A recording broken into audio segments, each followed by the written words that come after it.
হ্যাঁ, আমরা আলোচনা করছিলাম ভেক্টর অ্যালজেব্রার position vector of point in two dimensional figure. Vector অ্যালজেব্রার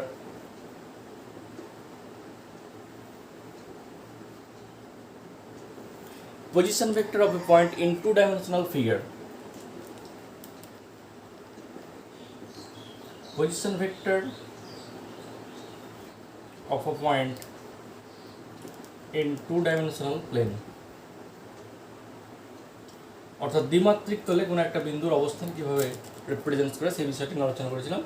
যে কোনো একটা ভেক্টর আর সেটাকে প্রকাশ করায় কেন x I plus Y j, এই বিষয়টা আমরা বলেছিলাম যে কোনো একটা ভেক্টর তাকে রিপ্রেজেন্ট করা প্রকাশ করে x I plus Y j, যেখানে এক্স ওয়াই যে কোনো একটা স্কেলার, ঠিক আছে। এটা এক্স হচ্ছে এক্স অক্ষ বরাবর স্কেলার আছে, ওয়াই হচ্ছে ওয়াই অক্ষ বরাবর স্কেলার আছে, এই বিষয়টা আমাদের হয়েছিল। অর্থাৎ যে কোনো একটা vector R equal to x I plus Y j কেন কীভাবে প্রকাশ করা সেই বিষয়টা আমরা প্রমাণ করে দেখেছিলাম। এবং তার জন্য ফিগারটা ঠিক কীভাবে ভেঙেছিলাম আমরা একটু মনে করিয়ে দিই। এটা ছিল অরিজিন, এটা ছিল এক্স অ্যাক্সিস, এটা ওয়াই অ্যাক্সিস। এখানে যে কোনো একটা বিন্দু পি নিয়েছিলাম যার কার্টেসিয়ান কোঅর্ডিনেটস অর্থাৎ কার্টেসীয় স্থানাঙ্ক এক্স ওয়াই, ঠিক আছে। দিয়ে পি থেকে এখান থেকে একটা পারপেন্ডিকুলার ড্র করেছিলাম এবং ও পি এই ভেক্টরটার নাম দিয়েছিলাম ছোট হাতের আর। অর্থাৎ পি বিন্দুর পজিশন ভেক্টর আমরা নিয়েছিলাম আর। আর এখানে একটা একক দৈর্ঘ্যের একটা পয়েন্ট এম নিয়েছিলাম, এখানে একটা একই রকমভাবে এন নিয়েছিলাম, হয়েছে। এর ডিরেকশন ছিল এদিকে, এর ডিরেকশন ছিল এইদিকে, এটা ছিল কিউ, হয়েছে।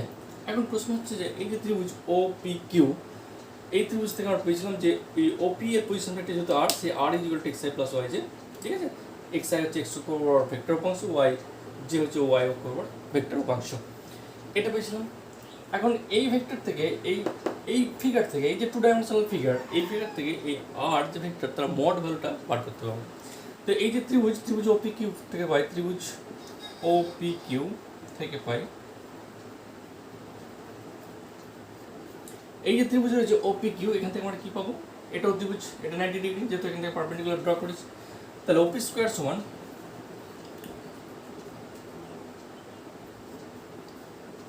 P Q square plus O Q square, এই যে কিউ পি তার স্কোয়ার প্লাস ও কিউ তার স্কোয়ার, ঠিক আছে। তাহলে ওপি স্কোয়ার মানে কি? ওপি স্কোয়ার মানে কি আর ভেক্টর, ওপি মানে কি আর, আর ভেক্টর তার স্কোয়ার, তখন আর ভেক্টর তার square is equal to QP. QP মানে কত? কিউপি এর টোটাল ডিস্টেন্স কত? এক্স। কিউপি মানে ডিস্টেন্স হচ্ছে এক্স, সরি কিউপি, কিউপি মানে ওয়াই, কিউপি মানে এখান থেকে ডিস্টেন্স হচ্ছে ওয়াই, তখন y square plus O Q মানে হচ্ছে x square. This implying r vector তার square is equal to x square plus y square.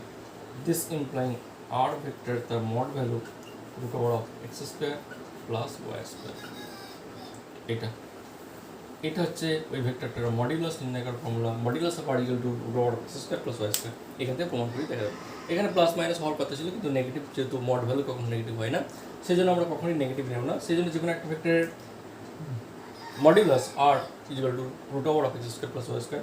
X y কি? এক্স ওয়াই স্কেলার আছে, যেটা তোমার ভেক্টরে দেওয়া থাকবে।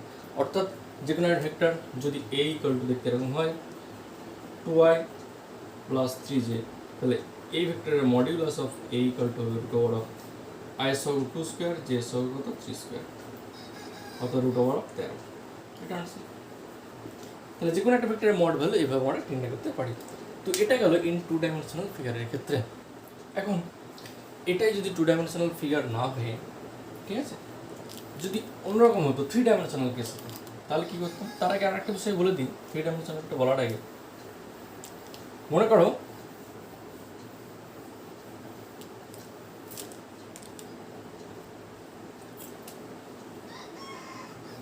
এ একটা বিন্দু এখানে রয়েছে, ঠিক আছে, যার অবস্থান ভেক্টর হচ্ছে এ। এখানে একটা বিন্দু রয়েছে বি, যার অবস্থান ভেক্টর হচ্ছে বি, কারণ না কারো সাপেক্ষে। এখানে একটা এ পয়েন্ট রয়েছে, এখানে একটা এ পয়েন্ট রয়েছে যার অবস্থান ভেক্টর এ, এখানে একটা বি পয়েন্ট রয়েছে যার অবস্থান ভেক্টর বি, কারণ না কারো সাপেক্ষে। অবস্থান ভেক্টর তো কারণ না কারো সাপেক্ষে হয়, তাহলে এ পয়েন্টের অবস্থান ভেক্টর এ মনে করলাম, বি পয়েন্টের অবস্থান ভেক্টর বি মনে করলাম, ঠিক আছে। দিয়ে ছবিটা এখানে মনে করো একটা পয়েন্ট, এখানে একটা পয়েন্ট, এখানে পয়েন্টটা মনে করো এ, এখানে পয়েন্টটা মনে করো বি। এখানে পয়েন্টে এ অবস্থান ভেক্টর হচ্ছে এ, এখানে পয়েন্টে যে বি তার অবস্থান ভেক্টর মনে করো বি। এই পয়েন্ট দুটো এখানে আমি নিয়ে এলাম, ঠিক আছে। তাহলে এই দুটো যে বিন্দু, এদের মধ্যবিন্দুর যদি তোমার মধ্যবিন্দু যেটা, অর্থাৎ এ এবং বি এর মধ্যবিন্দু যেটা, এটা এদের মধ্যবিন্দু মনে করো আর। তাহলে এ পয়েন্ট এবং বি পয়েন্টের মধ্যবিন্দু যদি আর হয়, তাহলে আর এর অবস্থান ভেক্টরটা নির্ণয় করতে হবে। তাহলে যেহেতু এটা mid points, R is the mid points of and B, since যেহেতু R is the mid point of, মানে middle point, mid point of A and B, A এবং বি এর যেহেতু মধ্যবিন্দু আর, তাহলে আর এর স্থানাঙ্ক, দেয়ারফর পজিশন ভেক্টর অফ আর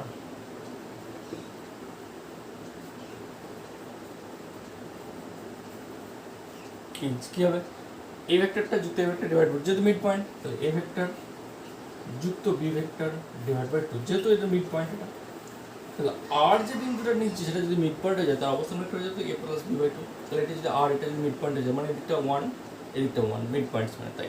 অর্থাৎ এখান থেকে এই পয়েন্টটা যা ডিস্টেন্স যাবে, এখান থেকে ডিস্টেন্স, মিড পয়েন্টস মানে তাই সেম অনুপাতটা যাবে। তাহলে এই যে আর, তাহলে আর এর অবস্থান ভেক্টর কত, A plus B by 2, A vector plus B vector divide by.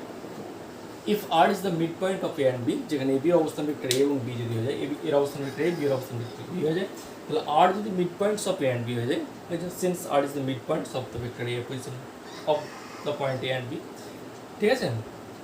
তাহলে এ এবং বি এই পয়েন্টের যদি আরটা মিড পয়েন্ট হয়ে যায়, তার অবস্থান ভেক্টর আমরা দেখলাম এ প্লাস বি বাই 2। এবার এটা যে সবসময় মিড পয়েন্ট হবে এরকম কোনো মানে নেই। মিড পয়েন্ট না হয়ে যদি অন্য যে কোনো জায়গায় হতো, তাহলে কী হতো, মনে করে এরকম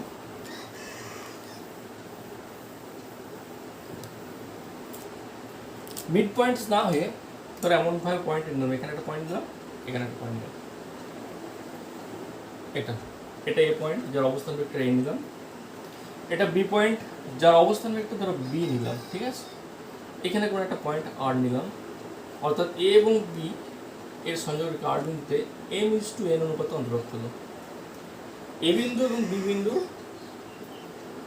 মধ্যে আর বিন্দুটা m:n অনুপাতে অন্তর্ভুক্ত হয়। তাহলে এ এবং বি এর সংযোগ রেখাটা আর বিন্দুতে মনে করি m:n অনুপাতে অন্তর্ভুক্ত হচ্ছে। তাহলে আর বিন্দুতে m:n, এর অবস্থান ভেক্টর এ বলে দিয়েছি, বি এর অবস্থান ভেক্টর বি বলে দিয়েছি।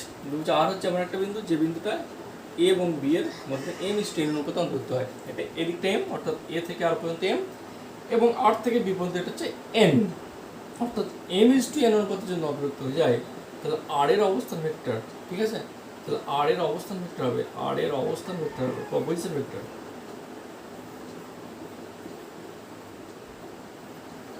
ভেক্টর হবে m ইন্টু বি, এদিকে m, এখানে b vector, plus n into a vector divide by m plus n। Okay, কি বললাম, m into b vector plus n into a vector divide by m plus n। এটা হচ্ছে আর এর আমার অবস্থান vector, মানে এই যে আর, এটা হচ্ছে m into b vector plus n into a vector divide by m plus n। এটা কার, আর এর অবস্থান ভেক্টর।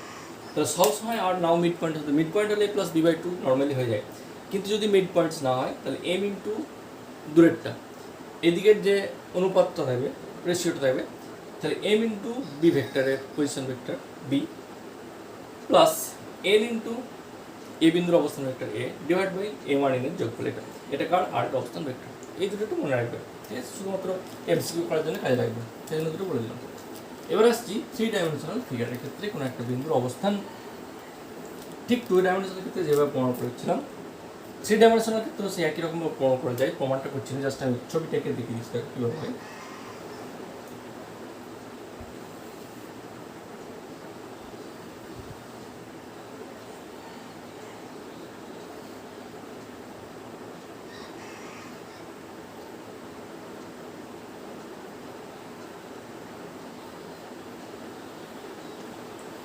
এটা অরিজিন, এখান থেকে এটা এক্স অ্যাক্সিস ধরলাম, এখান থেকে এটা ওয়াই অ্যাক্সিস ধরলাম, এটা জেড অ্যাক্সিস ধরলাম। হ্যাঁ, ইন 3 ডাইমেনশনাল ফিগার লিখে দিচ্ছি, ইন 3 ডাইমেনশনাল প্লেন, অর্থাৎ ত্রিমাত্রিক তলে কোনো একটা বিন্দুর অবস্থান ভেক্টরটা ইন 3 ডাইমেনশনাল প্লেন। পি যে কোনো একটা বিন্দু এখানে নিয়ে নিলাম, ধরো এই ধরো এরকম পজিশনে পি যে কোনো একটা বিন্দু নিলাম, যার স্থানাঙ্ক মনে করে এক্স ওয়াই জেড। ওখানে পি বিন্দু নিয়েছিলাম শুধুমাত্র এক্স ওয়াই, যেটা ত্রিমাত্রিক প্লেন সেজন্য এক্স ওয়াই জেড নিলাম, ঠিক আছে। কিন্তু কী করবো, পি বিন্দু থেকে এই যে এক্স ওয়াই, এই প্লেনটা এক্স ওয়াই প্লেনের উপর একটা পারপেন্ডিকুলার ড্র করলাম, এক্স ওয়াই প্লেনের উপর একটা পারপেন্ডিকুলার ড্র করলাম, বুঝছি। এখান থেকে আবার এই এক্স অক্ষের উপর একটা পারপেন্ডিকুলার ড্র করলাম, অর্থাৎ এরকম একটা, বুঝছি। পি বিন্দু থেকে এক্স ওয়াই প্লেনের উপরে এটা একটা পারপেন্ডিকুলার ড্র করলাম, যার নাম দিলাম মনে করে এম, পি এম। এবং এখান থেকে আবার এক্স অক্ষের উপর একটা পারপেন্ডিকুলার ড্র করলাম, যার বিন্দুর নাম দিলাম এ। তাহলে পয়েন্ট এ, ঠিক আছে। তাহলে এটা এদিকে, এটা এদিকে, এটা এদিকে আলোচনা তো দেওয়া আছে। এইবারে এইখান থেকে একটা পি যে পয়েন্ট, সেখান থেকে এক্স অক্ষের উপরে একটা লম্ব অঙ্কন করবো, ওয়াই অক্ষের উপরে একটা লম্ব এবং জেড অক্ষের উপরে একটা লম্ব, তিনটে লম্ব অঙ্কন করবো। ভালো করে দিলাম। টু ডাইমেনশনাল ক্ষেত্রে কী করেছিলাম, এটা যদি টু ডাইমেনশনাল ফিগার, এটা অরিজিন, এটা এক্স অ্যাক্সিস, এটা ওয়াই অ্যাক্সিস, ঠিক আছে। এখানে পি যে কোনো একটা বিন্দু নিয়েছিলাম, কী বলেছিলাম, এক্স ওয়াই। যে পি পয়েন্ট থেকে এক্স অক্ষের উপরে পারপেন্ডিকুলার ড্র করেছিলাম এভাবে, ঠিক আছে। তাই এখান থেকে একটা কি এক্স অক্ষের উপর পারপেন্ডিকুলার ড্র করেছিলাম, ড্র করলে এই পয়েন্ট হয় এক্স, এখান থেকে হয় ওয়াই। এটাই তো হয়েছিল যে এখান থেকে এই যে রাস্তাটা, এটার নাম দিয়েছিলাম মনে করো কিউ। তাহলে ও থেকে কিউ এটা হচ্ছে এক্স এবং কিউ থেকে এটা যে সেটা ছিল ওয়াই। এখান থেকে একটা পারপেন্ডিকুলার ড্র করেছিলাম, তাহলে এই রাস্তাটা হয় আমার ওয়াই, তার মানে এটা ওয়াই। বিষয়টা হচ্ছে আমার পারপেন্ডিকুলার ড্র করা, ঠিক আছে। এটা কিউ, এটা মনে করো আর। মানে কি করেছিলাম আমি, এই যে পি বিন্দুটা নিয়েছিলাম, আর এটা তো ওপি ভেক্টর ছিল আর, এটা তো ওপি ভেক্টর আর ছিল, ওপি ভেক্টর আর ভেক্টর ছিল। তো আমি যেটা করেছিলাম টুডির সঙ্গে একটা মিলিয়ে বলবো, তাহলে বুঝতে সুবিধা হবে 3Dটা। তো এই যে পি পয়েন্টটা ছিল, যার স্থানাঙ্ক আমি এক্স ওয়াই নিয়েছিলাম, এক্স ওয়াইটা বার করার জন্য কী করেছিলাম, পি থেকে একটা পারপেন্ডিকুলার ড্র করেছিলাম এক্স অক্ষের উপরে, যার নাম দিয়েছিলাম পি কিউ। একই রকমভাবে পি থেকে একটা ওয়াই অক্ষের পারপেন্ডিকুলার ড্র করেছিলাম, যার নাম দিয়েছিলাম পি আর। তার মানে বিষয়টা হচ্ছে এখান থেকে এটা এক্স এবং এখান থেকে এটা ওয়াই, এবং এখান থেকে এটা ওয়াই মানে হচ্ছে এটা ওয়াই। এই কারণেই এটা এক্স, এটা ওয়াই, সুবিধার্থে আমার ধরে নেয় এটা ওয়াই। অরিজিনালি ওয়াই ছিল আমার এটা, অরিজিনালি পারপেন্ডিকুলার ড্র করার পর মূল বিন্দু থেকে ওয়াই অক্ষের উপর যেটা সেটা ওয়াই, এক্স অক্ষের উপর যেটা সেটা এক্স। এই ও থেকে আর এটা অরিজিনালি ওয়াই, কিন্তু যেহেতু এটার সঙ্গে এটা প্যারালাল একই ডিস্টেন্স, সেই জন্য এটা আমরা ক্যালকুলেশনের জন্য এটা এক্স, এটাকে ওয়াই বলি নর্মালি। একই ওয়েতে পি থেকে একটা পারপেন্ডিকুলার ড্র করবো, তাহলে এক্স অক্ষের উপরে, তাহলে এইভাবে যাবে। তাহলে এই ভেক্টরটা আর ভেক্টরটা ধরে নাও আমার, এই ওপি এই ভেক্টরটা আর ভেক্টর ধরে নাও। এর ক্ষেত্রে ধরেছিলাম ওপি ভেক্টরটা আর ভেক্টর, টু ডাইমেনশনাল ক্ষেত্রে এই ভেক্টরটা আর ভেক্টর আমি ধরে নিয়েছি। এবার পি বিন্দু থেকে কি এক্স অক্ষের উপর পারপেন্ডিকুলার করেছিলাম, ওয়াই অক্ষের উপরে পারপেন্ডিকুলার ড্র করেছিলাম, যেহেতু দুটো অক্ষ এক্স এবং ওয়াই, তাহলে এখানেও কটা অক্ষ, তিনটে অক্ষ, 3 ডাইমেনশনাল ফিগার, মানে তিনটে অক্ষ থাকে। তাহলে এখানেও এক্স অক্ষের উপরে আবার পারপেন্ডিকুলার ড্র করবো, ওয়াই অক্ষের উপরে আবার করবো, জেড অক্ষের উপর আবার লম্ব অঙ্কন করবো। তাহলে এখান থেকে যদি এক্স অক্ষের উপর পারপেন্ডিকুলার ড্র করি, এই যে জিনিসটা, এটা এক্স অক্ষ, তাহলে এখান থেকে পারপেন্ডিকুলার ড্র করলে এভাবে জিনিসটা, এটা এক্স অক্ষের উপর লম্ব অঙ্কন করলাম, পি বিন্দু থেকে এক্স অক্ষের উপর লম্ব অঙ্কন করলাম এখানে। এবার এখান থেকে ওয়াই অক্ষের উপর লম্ব অঙ্কন করছি, দেখো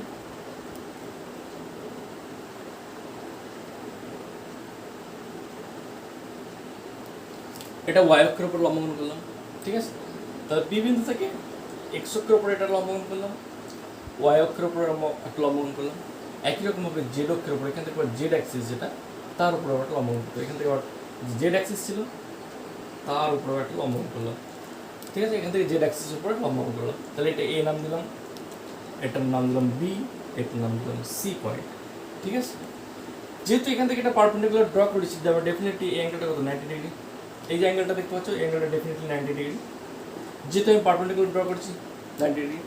এখান থেকে এর উপরে ওয়াই অক্ষের উপর পারপেন্ডিকুলার ড্র করছি, ডেফিনেটলি এটাও হবে 90 ডিগ্রি। কত হবে, এটাও ডেফিনেটলি 90 ডিগ্রি হবে।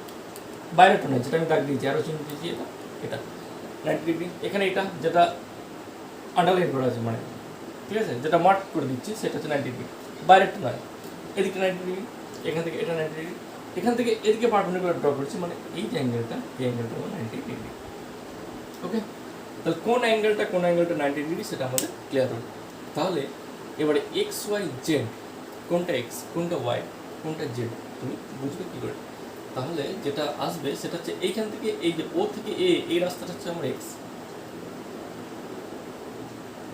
এই যে রাস্তাটা এটা হচ্ছে এক্স, হতে এইখান থেকে এটা হচ্ছে আমার এক্স, ঠিক আছে। তাহলে ও থেকে এ, ও এ, এই রাস্তা হচ্ছে আমার এক্স হলো। ও থেকে বি, এই রাস্তাটা হচ্ছে আমার কি, জেড। এই যে ও, এখান থেকে বি, এই রাস্তাটা হচ্ছে ওয়াই। ও বি, এই রাস্তাটা হচ্ছে আমার ওয়াই। যে এক্স ওয়াই জেড, পি বিন্দু স্থানাঙ্ক এক্স ওয়াই জেড, তার এক্স কোনটা, ও থেকে এ পর্যন্ত এক্স, এই যে ওয়াই হচ্ছে এক্স, বক্সের মধ্যে দিলাম। ও থেকে বি, এই রাস্তাটা হচ্ছে আমার ওয়াই, ঠিক আছে। ও থেকে বি, এই রাস্তাটা ওয়াই, ঠিক আছে। ও থেকে বি এই যে রাস্তাটা পেলাম, এটা আমরা কী পেলাম, ওয়াই পেলাম। আর ওই রাস্তাটা এই রাস্তাটা সেম পেলাম আমরা। এখান থেকে যদি এটা আবার এটার সঙ্গে প্যারালাল করে আমি এঁকে দিই এটা, তাহলে আমি কী পাবো, এখান থেকে এ এম, ও বি মানে এটা আবার সমান এ এম, এটা মানে এ এম, এটা মানে হচ্ছে ওয়াই। ঠিক আছে, ও বিও যা এ এম সেটাও তাই, সেটা ওয়াই। আবার দেখো ও সি, এই যে ও ও থেকে সি এই যে পয়েন্টটা, এই পয়েন্টটা আবার আমার কিন্তু হবে জেড।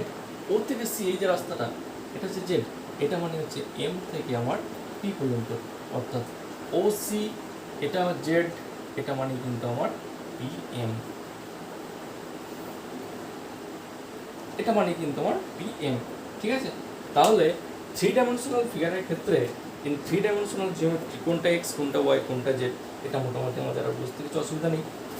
যে কোনো থ্রি ডাইমেনশনাল ফিগারের ক্ষেত্রে, যে কোনো থ্রি ডাইমেনশনাল ফিগারের ক্ষেত্রে, থ্রি ডাইমেনশনাল প্ল্যানের ক্ষেত্রে যে কোনো একটা বিন্দু স্থানাঙ্ক পি এক্স ওয়াই জেড, তাহলে এখানে যেমন p of x y two dimensional ক্ষেত্রে এক্স এটা ওয়াই হয়ে যায়। এই এক্স আর ওয়াই এটা কেন হয় এটা বোঝানোর জন্য থ্রি ডাইমেনশনালটা বুঝছি যে কেন এটা হয়, নাহলে একটা বড় দরকার ছিল না। এবং এখান থেকে কীভাবে আর ভেক্টর ধরে নিয়ে R equal to x I plus Y হয়েছিল, এখান থেকে আর ইকুয়াল টু আমরা প্রমাণ করেছিলাম X I plus Y Z, যেগুলো দুটো vector R equal to x I plus Y Z. তাহলে এখান থেকে যদি ওপি ওপি ভেক্টরটা আর, তাহলে কী বললাম এক্স ওয়াই জেড, এই এক্স ওয়াই জেডের পরিচয় কি, এইখান থেকে এটা হচ্ছে এক্স, এইখান থেকে এটা হচ্ছে আমার ওয়াই, এইখান থেকে এটা হচ্ছে জেড, এইখান থেকে এটা ওয়াই মানে এইখান থেকে এটা ওয়াই, এইখান থেকে ওয়াই, এইখান থেকে এটা জেড, এটার সঙ্গে এটা আমরা প্যারালাল অঙ্কন করেছি, এটা এটা ও জেড, এটা তার সঙ্গে এটা আমার প্যারালাল, তার মানে এখান থেকে এই রাস্তাটা আমার যেটা হবে, এটা একটু ওপর দিকে যেত আর কি, এটা একটু আঁকাটা ভুল হয়েছে, এটা ও থেকে সি এভাবে না আসে, এটা পারপেন্ডিকুলারটা এইভাবে যেত আর কি। ঠিক আছে, তাহলে এটার সঙ্গে এটা দেখতে শুরু করতে, তারপর কারেকশন করে দিচ্ছি ফিগারটা, একটু প্রবলেম হয়েছে, কারেকশন এই ফিগারটাকে একটু চেঞ্জ করে দিচ্ছি, সি বিন্দুটা একটু ওপরে উঠবে আর কি, এই জায়গায় চলে যাবে আর কি। ঠিক আছে, এখান থেকে এটা হচ্ছে আমার সি, তাহলে ও সি এই যে রাস্তাটা, এই রাস্তাটা যে, তাহলে এইটা এবং এটা সেম সেম বুঝতে পারছো, ঠিক আছে। এটা তাহলে এক্স গেল, এটা ওয়াই গেল, এবং এইখান থেকে রাস্তাটা জেড গেল, এটা। তাহলে এই আর ভেক্টরের তখন আমি লিখতে পারবো R equal to x I plus Y J plus Z. তাহলে এই থ্রি ডাইমেনশনাল এখান থেকে প্রমাণ করা যায় যে কোনো একটা ভেক্টর আর তাকে আমরা লেখা যায় x I plus Y J plus z. যেমন টু ডাইমেনশনাল ক্ষেত্রে আমরা প্রমাণ করে দেখেছিলাম যে আর ভেক্টরটা কী করে x I plus Y J হচ্ছে। In case of three dimensional ক্ষেত্রেও আর ভেক্টর অর্থাৎ ওপি ইকুয়াল টু আর যে ভেক্টর ধরেছিলাম সেই আর ভেক্টরটা দেখা যায় x I plus Y J plus জেডকে।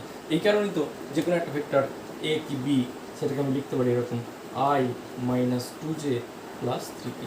এই কারণে তো যে কোনো একটা ভেক্টরকে এরকম আই জে কে ফর্মে দেখা যায়, যেখানে আই জে কে হচ্ছে ইউনিট ভেক্টর, আই হচ্ছে এক্স অক্ষ বরাবর ইউনিট ভেক্টর, জি হচ্ছে ওয়াই অক্ষ বরাবর ইউনিট ভেক্টর, কে হচ্ছে জেড অক্ষ বরাবর ইউনিট ভেক্টর। একই, এটা এক্স অক্ষ বরাবর ভেক্টর রাশি, ওয়াই অক্ষ বরাবর ভেক্টর কম্পোনেন্ট, জেড অক্ষ বরাবর ভেক্টর কম্পোনেন্ট টোটালটা। আর শুধু এক্স অক্ষ বরাবর স্কেলার রাশি, শুধু ওয়াই অক্ষ বরাবর স্কেলার রাশি, শুধু জেড অক্ষ বরাবর স্কেলার রাশি। এই বিষয়টা আগেও বলেছি, টু ডাইমেনশনাল ক্ষেত্রে বললাম, এখন থ্রি ডাইমেনশনাল ক্ষেত্রেও বললাম। একই রকমভাবে থ্রি ডাইমেনশনাল ক্ষেত্রেও এই ভেক্টরটার মড ভ্যালু আমরা বার করতে পারবো। In case of three dimensional তার ক্ষেত্রেও এই ভেক্টরটার মড ভ্যালু অর্থাৎ মডিউলাস অফ আর, এটার ক্ষেত্রেও মড হবে root over of x square plus y square plus z square. অর্থাৎ থ্রি ডাইমেনশনাল ক্ষেত্রেও ওই ভেক্টরটার মড ভ্যালু হবে root over of x square plus y square plus z square. তাহলে টু ডাইমেনশনাল এবং থ্রি ডাইমেনশনাল দুটো বিষয় আমাদেরকে ক্লিয়ার। টু ডাইমেনশনাল ক্ষেত্রে প্রমাণ করেছি, থ্রি ডাইমেনশনাল ক্ষেত্রে প্রমাণ করলাম না। মানে একই ওয়েতে যেভাবে টু ডির ক্ষেত্রে প্রমাণ করেছিলাম R equal to x I plus Y J, থ্রিটির ক্ষেত্রে সেম ওয়েতে প্রমাণ করা যায় যে R equal to x I plus Y J plus জেডকে কী করে আমাদের আসছে। ওকে, এইবারে আর একটা জিনিস বলবো, সেটা হচ্ছে এটাই যে কোনো একটা ভেক্টর মনে করো এরকম দেওয়া আছে যে এনি ভেক্টর এ equal two a1i plus b1j plus c1k। ঠিক আছে, যে কোনো একটা vector a equal to a1i plus b1j। এবার আইজেকের মধ্যে ক্যাপ দিতে পারো, যদি ভেক্টর না দিলে অসুবিধা নেই। আইজেকের মধ্যে ক্যাপ দিতেও পারো, নাও দিতে পারো, দিলেও না দিলে কোনো অসুবিধা নেই। তাহলে যে কোনো একটা a equal to a1i plus b1j plus c1k in three dimensional case. ঠিক আছে, যদি এটা থ্রি ডাইমেনশনাল কেসে যে কোনো একটা ভেক্টর হয়, ছয় মানে এটা তো দেখতেই বুঝতে, যেহেতু আইজেকে তিনটে রয়েছে তার মানে অবশ্যই থ্রি ডি।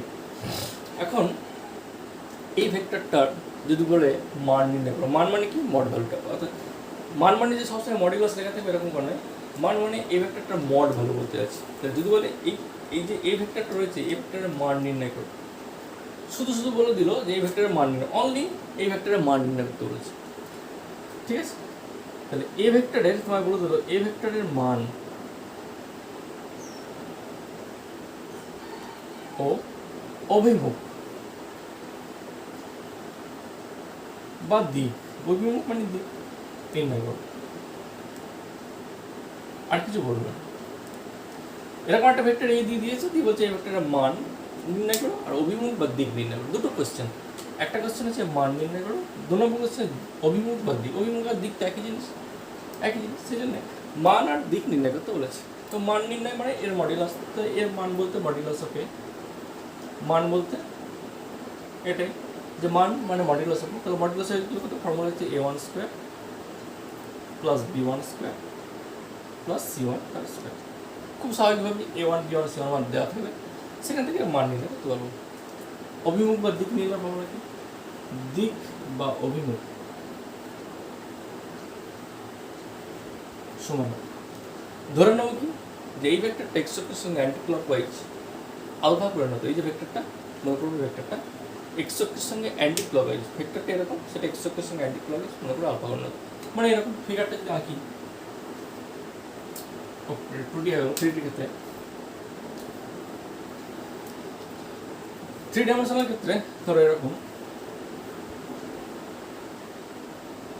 এটা জেড অ্যাক্সিস, এটা ওয়াই অ্যাক্সিস, এটা এক্স অ্যাক্সিস, এটা অরিজিন, আর ভেক্টরটা এটা, ঠিক আছে, এটা আর ভেক্টরটা, আর এটা এক্স ওয়াই জেড। এখন এই যে ওপি আর ভেক্টর, ওপি আর মানে তো এখানে এ ভেক্টর, তাহলে এই ভেক্টরটা এ নাম, ঠিক আছে, এ ওপি ইকুয়াল টু এ ভেক্টর, এই যে এ ভেক্টর ইকুয়াল টু, মানে এই ভেক্টরটা আমি ধরে নেবো প্রথমে যে এই ভেক্টরটা ধরি এক্স অক্ষের সঙ্গে অ্যান্টি ক্লকওয়াইজ, এটা এক্স অক্ষ তার সঙ্গে অ্যান্টি ক্লকওয়াইজ, মানে এই অ্যাঙ্গেলটা আমার আলফা। ধরে নেবো যে ওপি ভেক্টরটা, ওপি ভেক্টর, ওপি মানে এ ভেক্টরটা, এ ভেক্টরটা এক্স অক্ষের সঙ্গে অ্যান্টি ক্লকওয়াইজ আলফা কোণে নাও, ঠিক আছে, এক্স অক্ষের সঙ্গে অ্যান্টি ক্লকওয়াইজ মানে ধনাত্মক দিকে। ধরে নেবো যে এই যে এ ভেক্টরটা a1i plus b1j plus c1, এই যে ভেক্টরটা, এই ভেক্টরটা আমার ওপি, এই জন্য আমি বলছি এক্স অক্ষের সঙ্গে অ্যান্টি ক্লকওয়াইজ, অ্যান্টি ক্লকওয়াইজ মানে এক্স অক্ষ থেকে এদিকে ঘড়ি কাটবে উপর দিকে, এক্স অক্ষের সঙ্গে অ্যান্টি ক্লকওয়াইজ কত আলফা কোণে নাও। যেহেতু আমি এক্স অক্ষের সঙ্গে অ্যান্টি ক্লকওয়াইজ আলফা কোণে নাও ধরেছি, তাহলে এই অভিমুখের দিক নির্ণয়ের ফর্মুলা হবে, অভিমুখের দিক নির্ণয়ের ফর্মুলা হবে cos alpha equal to x অক্ষ বরাবর স্কেলার অক্ষাংশ কি আছে, এক্স অক্ষ বরাবর স্কেলার অক্ষাংশ a1 ডিভাইড বাই তার মড ভ্যালুটা, অর্থাৎ a1 square plus b1 square plus c1 square. এইটার সাহায্যে অভিমুখ বা দিক নির্ণয় করে দেয় এই ফর্মুলা। এখানে cos আলফা বেরিয়ে গেলেই তো আমার অ্যাঙ্গেল আলফা বেরিয়ে যাবে, তাই না? তাহলে কি বললাম যে কোনো একটা ভেক্টরের অভিমুখ বা দিক নির্ণয় করার ফর্মুলা হচ্ছে, সেই ভেক্টরটা আমি তুমি ধরে নেবো যে এক্স অক্ষের সঙ্গে, আমি এক্স অক্ষ না করে ওয়াই অক্ষ করি, কেউ এক্স অক্ষ ধরবে, কেউ ওয়াই অক্ষ ধরবে, কেউ যে যেটাই ধরুক সেটা বলে দেবে যে অভিমুখটা এক্স অক্ষের সঙ্গে হচ্ছে এটা। তাহলে এই ভেক্টরটা এক্স অক্ষের সঙ্গে অ্যান্টি ক্লকওয়াইজ যদি আলফা কোণে নিতে হয়, তাহলে cos আলফার মান হবে এক্স অক্ষ বরাবর স্কেলার ফাংশন c1, যদি ওয়াই অক্ষ ধরতো তাহলে ওয়াই অক্ষ বরাবর স্কেলার ফাংশন নিতাম। যদি কেউ জেড অক্ষের সঙ্গে বলতো আলফা কোণে নিত, তাহলে জেড অক্ষ বরাবর যে স্কেলার ফাংশন c1 সেটা বাই রুট ওভার এটা নিতে হতো। অর্থাৎ যে অক্ষ বরাবর তুমি অভিমুখটা নেবে, সেই অক্ষ বরাবর স্কেলার ফাংশন যেটা হবে সেটা ডিভাইড বাই তার মড ভ্যালু। মড ভ্যালুটা সবার জন্যই থাকবে, সেটা এক্স অক্ষ নাও, ওয়াই অক্ষ নাও, জেড অক্ষ নাও, এই যে মড, এই মডটা কিন্তু আমার সবার জন্যই থাকবে। তাহলে দুটো জিনিস বললাম, যে কোনো একটা ভেক্টরের মান নির্ণয় করা বলে তার মড ভ্যালু নির্ণয় করা, আর অভিমুখ মানে এক্স অক্ষ, ওয়াই অক্ষ, জেড অক্ষ, যে কোনো একটা অক্ষ, যে কোনো একটা অনলি ওয়ান, যে কোনো একটা অক্ষ বরাবর তার অ্যাঙ্গেলটা ধরে নেবে, যে সেখান থেকে যে অক্ষ বরাবর ধরবে তার কস নিয়ে নেবে, কস আলফা ইকুয়াল টু সেই অক্ষ বরাবর স্কেলার ফাংশ ডিভাইড বাই তার মড ভ্যালু, ঠিক আছে, একটা ভেক্টরের মান এবং অভিমুখ। এই মোটামুটি আছে, আর কিছু নেই।